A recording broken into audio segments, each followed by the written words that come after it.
you know, I don't feel like I can get perspective on a story until I hear what Hillary Clinton has to say about it. That's fair. That's when I really am able to figure out where the center of gravity is on an issue. We elected the wrong Clinton. We really did. So she went to Alex Wagner, low ratings Alex Wagner. I've never heard of her. Yeah, never even heard of her.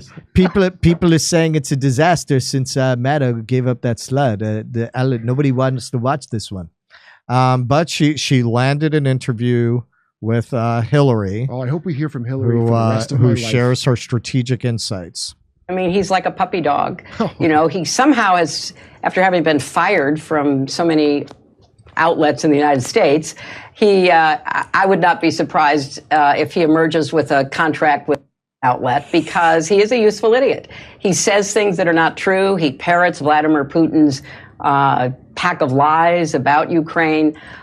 So I don't see why Putin wouldn't give him an interview, because through him, he can, continue to lie about what his, objectives are in Ukraine and what he expects to see happen.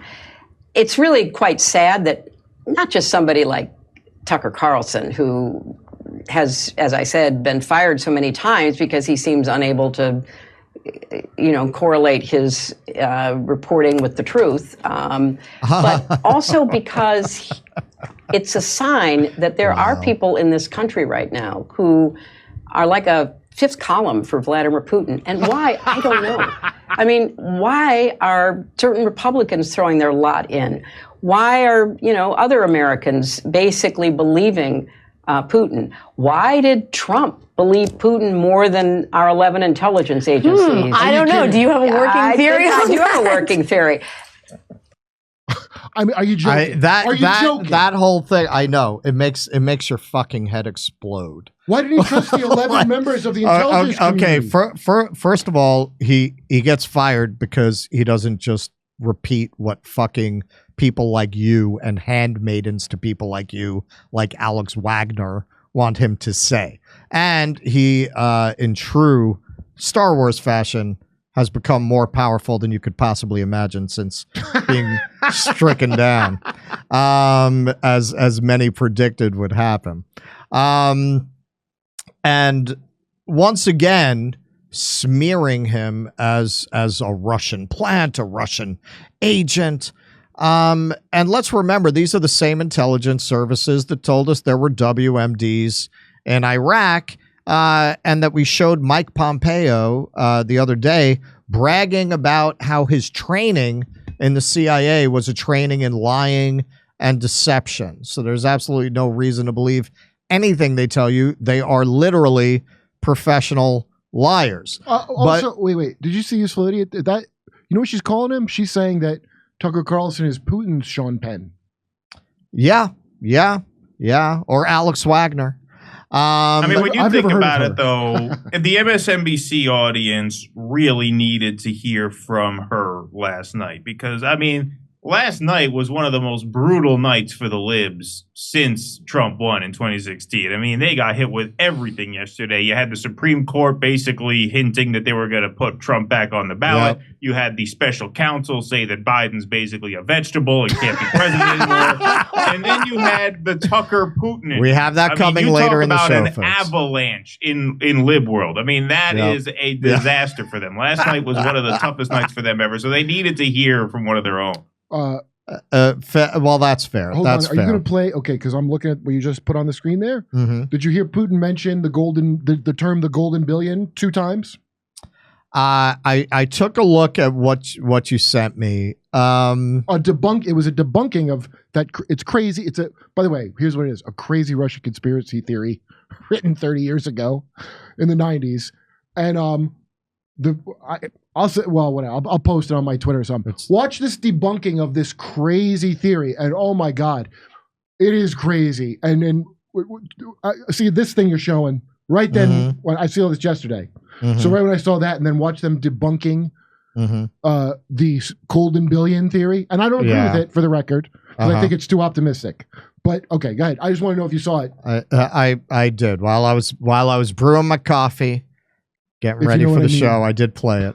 Yeah, brewing my coffee. You know? So if you're wondering why Hillary ran to MSNBC to cry about Putin and Tucker, it's because Russian MIL directly accused her of being one of the main ideologues behind the U.S. biological network in Ukraine. Putin's military accused her of crimes against humanity. She's scared. Now, if you look at this tweet, it basically lays out that when she was Secretary of State, that's when Obama decided to fund biological research in Ukraine. Now, whether that's a part of it, I don't know. What's usually focused on more is what she did in the State Department and what Bill did while she was in the State Department, where basically they had a whole scheme set up where they would take money through the Clinton Foundation, bribes, in other words. And they had very cozy relations in Russia, much cozier than Donald Trump ever had. And it just seems like, and a lot of books have gotten into this, that they decided early on to pull a Karl Rove. They knew they were vulnerable because of their relationships in Russia, so they threw the Russia thing onto Trump in order to avoid scrutiny. So let's see what Julian Assange in happier times had to say about this. Hillary Clinton has done quite well strategically to try and draw connection between Trump and Russia because she has so many connections of her own. Now, my analysis of Trump and Russia is that there is no substantial connection. Why do I say that? Well, because Trump was trying to invest in Russia before Putin in the 1990s, after Putin, in fact, nearly all the way up to the present moment. And he's had no success. He did not manage to build hotels and so on in Russia. So that shows how insubstantial his contacts are. There's an extremely well-documented pattern of when Hillary Clinton was Secretary of State, those people, companies, governments, who wanted a decision by the Secretary of State in their favor, making large donations to the Clinton Foundation, or in some other cases, business deals with the people around Hillary Clinton. Now, one particular instance is the approval by Secretary Clinton of selling 20% of the US uranium reprocessing rights to a Russian company to be exported to Russia. So at that time, a large donation was made by those Russian interests to the Clinton Foundation. In addition, Clinton's campaign manager, Podesta, was on the board of a company called Joule Unlimited. And Joule Unlimited held some of these rights and received a $35 million investment from Russia. Okay. All right. So the connections of the Clintons are much deeper and well proven than any connection that's ever been shown between Russia and Trump. This is not some fringe thing. This is cash flow right here in the New York Times. Certainly no enemy of the Clintons, the New York Times. Cash flowed to Clinton Foundation amid Russian uranium deal. And here in the Hill, Bill Clinton sought state's permission to meet with Russian nuclear official during Obama uranium decision. Can you imagine if it was Trump and people connected to Trump that schemed to sell off 20% of the United States uranium supply? They would never stop talking about it. Also from the Hill, as he prepared to collect a $500,000 payday in Moscow in 2010, Bill Clinton sought clearance from the State Department. Remember, there's a State Department that Hillary Clinton is running at the time. What are you going to say? That somehow that's corrupt? I'm suggesting it. I'm going out on a limb. To meet with a key board director of the Russian nuclear energy firm Rosatom, which at the time needed the Obama administration's approval for a controversial uranium deal, government records show. So now Hillary, look, to be fair, she's having a rough week. She was over there at Columbia. And, people were being very rude. What? People were being very rude to her. We saw this because this was tweeted out by our friend and now congressional candidate running against Richie Torres, our friend Jose Vega. What did he say to her? I am not sure if this was his people, but given that he was right on top of this. Are they Jose Vega connected? They are probably Jose Vega adjacent. They're if I had to guess. Keaton, do you know? Are these no? But Jose it seems folks? like there may have been some collusion with the Jose Vega. He might have been coddling these protesters. This may have been, a Vega-backed militia. It may possibly.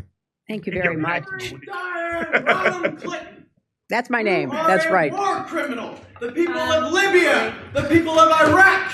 The people of Syria, the people of Yemen, the people of Palestine, as well as the people of America, will never forget. Violating the university code of I'm asking you to. All right, so this is my recommendation based on watching different interventions with Hillary. If you're doing an intervention on Hillary, ask her questions because she's such an arrogant twit, she'll answer. Unlike Maddow, who will not answer you. She'll just go sip her tea, whatever. Drag the peasants out, and I'll continue. She'll answer. So this approach, look, I know it takes a lot of balls from experience. I'm not in any way. Kudos to you for doing this. I'm just saying, anyone who does an intervention on her, ask her questions. She'll answer. She will try to answer. Look, so based on what I've seen. First of all, I don't know why Whitney Cummings is trying to put a stop to the guy yelling. Secondly, I think what you're saying might be right because when the guy goes, "Hey, Hillary Clinton," she goes, "That's my name," and then he goes, "War criminals." She goes, huh? Exactly. Shuts right down. Exactly. He didn't ask a question. He made a statement. Yeah. Listen. If somebody really goes in, and hey, that somebody could end up being me if I'm in the right place at the right time. If she's in town, in a place I can get access to, we'll have a conversation. And I don't get recognized. That's a problem with this gig if you want to do these kinds of interventions. But if all those see when I did Maddow, I mean, we probably had a quarter of the subscribers we have now, right? So yeah, now it would probably be a little more difficult. But I would never do it now that you said it. I mean, come on, man. They would see me coming. But seriously, anybody who's doing this kind of thing, I am bet it's somebody if somebody really tries to tease her out, you could probably get a pretty interesting exchange going. That's just my suggestion. The delegates will now escort you out of the building. Thank you. Can you? Sir. Thank you so much. Yes, Whitney. Sorry about Free Palestine! I got this right. Yeah, okay, sorry. Free Palestine! Free! Free Palestine! Free! Free Palestine! Free! Okay. Let me thank all of you for coming because this is such an important subject. And as you just heard from Milan, it is one that she and I and so many others have been focused on for decades. And yelling doesn't solve the problem. The kind of hard work and the work that you will hear from the panelists. If you want to solve the problem, we do still have a skeleton crew at the Clinton Foundation. Yeah. And if you happen to have $63 million, drop it off in a paper bag. Doesn't it sound, you hear him still? She's still interrupting her from it sounds like in Austin Powers. And then I think... Remember Austin Powers? He drops the guy in the fire pit and he's trying to go on. It's like, oh, I'm very badly burned. I think it's important that we, okay, all right, we're gonna stop a minute, and you know what? Why don't all of you just interrupt me so that you won't be interrupting our panelists, so that we don't have this kind of disruption when we have people who are real experts in this area. And so I think it's important to focus on the event we're here. People are free to protest, but they are not free to disrupt events or classes. And that is going to be the the standards that we follow here and going forward. So when we think about... you can protest, but don't protest anywhere that I actually am or that I'm speaking or that might actually derail anything that's actually happening. But within those parameters, I very strongly believe in your right to protest. Keaton, thoughts? Yeah, well, they actually shut that event down for a few minutes. There's another video that's posted on that thread where they actually just stopped the event for quite a while. So yeah, they really brought that event to a halt. Good for them. What was the event? Was it that's what I'm wondering. Wasn't she, because she's at Columbia where she taught for a semester, but I think that was just a semester, right? This isn't her class, is it? I don't think so. Was it called sexual violence and how to cover it up for your husband? Yeah, exactly. I mean, this is how just mindless these people are. How the fuck could you get history's greatest enabler, this side of the spouse of the Marquis de Sade, up on a stage to talk about sexual violence? Like, what are you thinking? Oh, at Columbia? What are you thinking? Yeah, we played the commercial that she's running everywhere to Columbia. I mean, that's a whole other thing. This is something people will often point out. It's one rule for political enemies and another rule for them. Hillary Clinton kept a person on staff who was accused of sexual harassment of the staff, and she intervened to keep the person on the staff. This is what is so often the case with these people. Even within the very narrow, privileged, identitarian terms that they claim to care about, these people are usually abject failures, even on that level, if you scratch the surface a little. Well, they're all just complete phony liars. But I think it's particularly egregious to be pulling out of Columbia, the home of Mattress Girl. Yeah. You're dishonoring the memory of Mattress Girl. Well, I heard they're doing a joint appearance. She's trad now, Mattress Girl. That's what I heard. Yeah, that's what I heard. She's not an artist anymore. You see the pictures of her and Robbie Sove? They're not married, but like they're dating? No, they were just like I see. She was like, oh, all that feminist nonsense, it turns out, was absolute bullshit, and now I have she's like a libertarian boyfriend or something. I predict that you're gonna see more and more of that going forward, because these ideas, the way that they've been manifested and presented from this critical theory point of view, there's only so long an idea can make you absolutely fucking miserable before you start to question it. I know that. And as these people are not teens and college students anymore, but start to become young adults trying to have a life and have it according to these principles, more and more of them are going to say, this is a bunch of bullshit. Yeah. This doesn't actually work. I'm not happy. I'm miserable. Well, why am I on 6 antidepressants if this is such a great idea? Yeah. So that's why we got to get the AI done before they figure it out. I'm going to say something I've never said here on this show. Go, Mattress Girl. Go. Keaton, anything? I don't know a Mattress Girl. I don't know anything about Mattress Girl. I've never met Mattress Girl. I have nothing to say about Mattress Girl. It's not what I heard. They should have had E. Jean Carroll at Columbia to really hammer home the... She has a cat named Vagina. I beat Vagina every day. Hey, come see us do a live stand-up show. We'll be in Bend, Oregon, Portland, Seattle, Philadelphia, Avenel, New Jersey, Boston, Palm Springs, Stockholm, Amsterdam, Rotterdam, Berlin, and London. We're adding a second show in London. The first show sold out. See you there.